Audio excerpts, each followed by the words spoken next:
നമസ്കാരം. കഴിഞ്ഞ 8 വർഷത്തെ ഇടതു ഭരണത്തിന് കീഴിൽ കശുവണ്ടി വികസന കോർപ്പറേഷൻ തൊഴിലാളി വിരുദ്ധ പ്രസ്ഥാനമായി മാറിയെന്ന് യൂത്ത് കോൺഗ്രസ് സംസ്ഥാന വൈസ് പ്രസിഡന്റ് വിഷ്ണു സുനിൽ പന്തളം. തൊഴിലാളികൾക്ക് തുടർച്ചയായി തൊഴിൽ നൽകണമെന്നാവശ്യപ്പെട്ടുകൊണ്ട് യൂത്ത് കോൺഗ്രസ് ജില്ലാ കമ്മിറ്റി നടത്തിയ കശുവണ്ടി വികസന കോർപ്പറേഷൻ ഹെഡ് ഓഫീസ് ഉപരോധം ഉദ്ഘാടനം ചെയ്ത് സംസാരിക്കുകയായിരുന്നു അദ്ദേഹം. ഫാക്ടറികൾ സ്ഥിരമായി അടഞ്ഞുകിടക്കുന്നത് മൂലം മിക്ക തൊഴിലാളികൾക്കും ESI ചികിത്സാ സഹായവും അനുബന്ധ ESI ആനുകൂല്യങ്ങളും നഷ്ടപ്പെടുകയാണ്. ഇത് ചോദ്യം ചെയ്യുന്ന തൊഴിലാളികളെ കോർപ്പറേഷൻ ശത്രുക്കളായി കാണുന്നു. 6 മാസത്തിനിടയിൽ 78 ഹാജരുണ്ടെങ്കിൽ മാത്രമേ ESI ആനുകൂല്യം ലഭ്യമാകൂ എന്നതാണ് നിയമം. എന്നാൽ തൊഴിലാളികൾക്ക് 78 ഹാജർ നേടുന്ന തരത്തിൽ തൊഴിൽ ക്രമീകരിക്കാൻ കോർപ്പറേഷൻ അധികാരികൾക്ക് കഴിയുന്നില്ല. ഇക്കഴിഞ്ഞ 1.5 മാസമായി തൊഴിലാളികൾക്ക് തൊഴിൽ നിഷേധിക്കപ്പെട്ടിട്ട് തുടർച്ചയായി തൊഴിൽ ലഭിക്കാതെ എങ്ങനെയാണ് തൊഴിലാളിക്ക് തങ്ങളുടെ കുടുംബം പുലർത്താൻ കഴിയുന്നതെന്നും വിഷ്ണു സുനിൽ ചോദിച്ചു. യൂത്ത് കോൺഗ്രസ് ജില്ലാ പ്രസിഡന്റ് റിയാസ് ചിത്ര അധ്യക്ഷത വഹിച്ച ഉപരോധ സമരത്തിൽ DCC general secretary Faisal Kulappadam, youth Congress സംസ്ഥാന സെക്രട്ടറി അസൈൻ പള്ളിമുക്ക്, കൊല്ലം ബ്ലോക്ക് പ്രസിഡന്റ് ഹസ്ന ഹർഷാദ്, ജില്ലാ ജനറൽ സെക്രട്ടറിമാരായ ഉല്ലാസ് ഉളിയക്കോവിൽ, ഐശ്വര്യ, ബിനോയ് ഷാനൂർ, KSU സംസ്ഥാന ജനറൽ സെക്രട്ടറി ആഷിഖ് ബൈജു, ഷമീർ ചാത്തനാംകുളം, നെസ്മൽ കലത്തിക്കാട്, ഗോകുൽ കടപ്പാക്കട, ഡിറ്റു, മണ്ഡലം പ്രസിഡന്റുമാരായ ഹർഷാദ് മുതിരപ്പറമ്പ്, അജ്മൽ, ഷിബു, സൈദാലി മുണ്ടക്കൽ, രമേശ് കടപ്പാക്കട, അഭിഷേക് ഗോപൻ മങ്ങാട്, ജയൻ കൊറ്റംകര, എബിൻ കടവൂർ, ഉനൈസ് ചാത്തനാംകുളം എന്നിവർ സംസാരിച്ചു.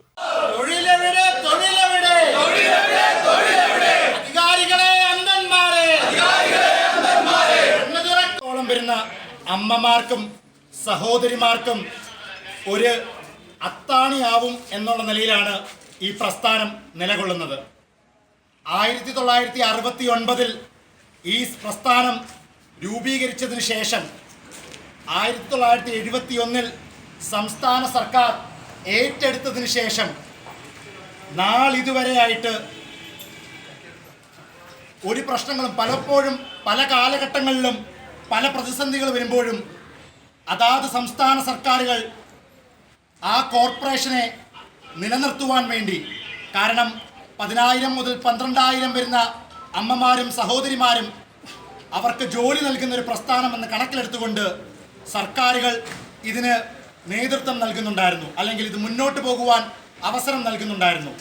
പക്ഷേ കഴിഞ്ഞ 1ാം പിണറായി സർക്കാരിനും 2ാം പിണറായി സർക്കാരിനും ഇടയിൽ 2 തവണയായിട്ട് കാഷ്യൂ ഡെവലപ്മെൻറ്റ് കോർപ്പറേഷൻ്റെ നേതൃത്വത്തിൽ കടന്നു വന്നിരിക്കുന്ന ചെയർമാൻ സഖാവ് ജയമോഹൻ്റെ നേതൃത്വത്തിൽ കെടുകാര്യസ്ഥതയും അഴിമതിയും മാത്രമായി നടത്തുവാൻ വേണ്ടി ഒരു പ്രസ്ഥാനമായി കാഷ്യൂ ഡെവലപ്മെൻറ്റ് കോർപ്പറേഷൻ മാറിയിരിക്കുകയാണ്. ഈ കോർപ്പറേഷൻ്റെ കീഴിൽ 30ഓളം ഫാക്ടറികളാണ് ഉള്ളത് ജില്ലയിലുടനീളം. ഈ കോർപ്പറേഷനിൽ 12,000-ഓളം ആൾക്കാർക്ക് തൊഴിൽ നൽകുന്നു, തൊഴിലാളികൾക്ക്. അതിനു പുറമെ മാനേജർ, പർച്ചേസിംഗ് മാനേജർ, ഈ AC റൂമിലും ഈ ഇതിനകത്തിരിക്കുന്ന മാനേജിംഗ് ഡയറക്ടറും അതുപോലെ തന്നെ പല പല തസ്തികയിലിരിക്കുന്ന മാനേജർമാർക്കുമടക്കം 1.5 ലക്ഷം രൂപയും വെച്ച് പല രീതിയിൽ ശമ്പളം കൊടുക്കുന്നു. ഇവിടെ യൂത്ത് കോൺഗ്രസ് ചോദിക്കുന്ന ചോദ്യം, സാധാരണക്കാർക്ക് ആർക്ക് വേണ്ടിയാണോ ഈ പ്രസ്ഥാനം രൂപീകരിച്ചത് അവർക്ക് ഇന്ന് തൊഴിലില്ല. കഴിഞ്ഞ 1 മാസക്കാലമായി CDCയുടെ കീഴിലുള്ള ഫാക്ടറികളിൽ തൊഴിൽ കൊടുക്കുന്നില്ല. കഴിഞ്ഞ മാസം 10 ദിവസം മാത്രമാണ് പേരിന് വേണ്ടി തൊഴിൽ നൽകിയത്. ഇതുകൊണ്ടുണ്ടാവുന്ന ഏറ്റവും വലിയ ബുദ്ധിമുട്ട്, അടഞ്ഞുകിടക്കുന്ന 30 ഫാക്ടറികളും തുറക്കുമെന്നാണ് ഇവിടെ ഔദ്യോഗികപരമായിട്ടുള്ള ഉത്തരവാദിത്തപ്പെട്ട അധികാരികൾ നമുക്ക് ഉറപ്പ് നൽകിയിരിക്കുന്നത്. അതുപോലെ ഡിസംബർ 10-ന് തുറന്നാൽ ജനുവരി മാസങ്ങളിലും തുടർന്നുള്ള മാസങ്ങളിലും കൃത്യമായി ജോലി നൽകുമെന്നും അവർ ഉറപ്പ് നൽകുന്നു.